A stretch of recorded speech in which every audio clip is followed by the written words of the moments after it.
Eng? Hi, City Council, nice to see you. My name is Mary Eng. Dan Saltzman, I want to commend you on your style of presentation. Whenever the mayor is absent, your manner of treating citizens has been nothing but respectful so far as I've seen, and I think you deserve a lot of credit for that, because I think when you show respect, you receive respect back. And my mom kind of taught me about the theory in psychology is the looking glass self. And if you're looking for the worst in people, you can bring out the worst easily.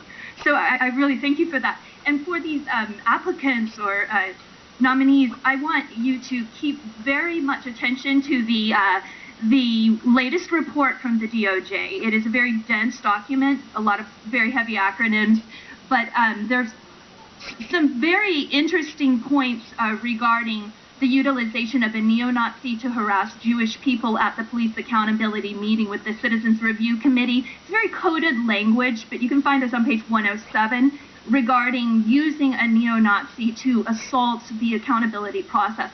I'm very thrilled with the DOJ assessment. They are moving forward, and I've been on a letter writing campaign, speaking at City Council, facing direct retaliation, including being bruised at this chamber. So I have a process under review. John Rhodes at Internal Affairs is he's investigating the brutality that was applied to me for being, as a trained paralegal, an advocate for police brutality victims. So you must know that there is direct retaliation and intimidation tactics, including positing a weapon on me, so I might be killed, or Mr. Hales won't let me know if he and Engstrom conspired, if he, Engstrom, and Chandler conspired, if Waltz and Engstrom conspired. So we've got a lot of possibilities as to who came up with this dodgy excuse to beat me up. But it is very fishy, and you've got to be prepared for that, because when I talked to John Rhodes at Internal Affairs, he said, "Oh, Todd Engstrom would never do anything like that."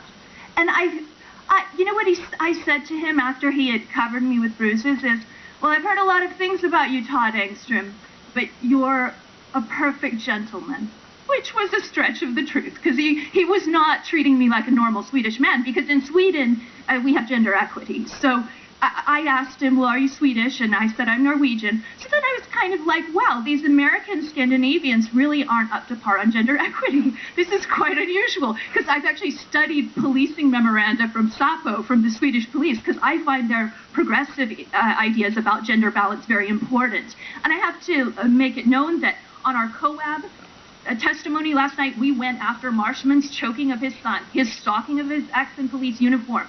We went at it for...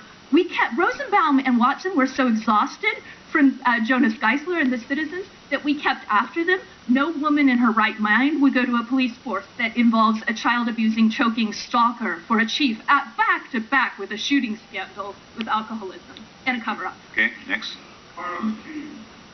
Good morning. My name is Kenner Swain, and pardon me for turning my back, but there's a reason for it. I'm sorry, we can't hear you on the microphone if you do that. I'd just like to say, as a citizen, that it's very stressful to come to these meetings. I'm fairly new to Portland. And hear all the rude interruptions that I've heard.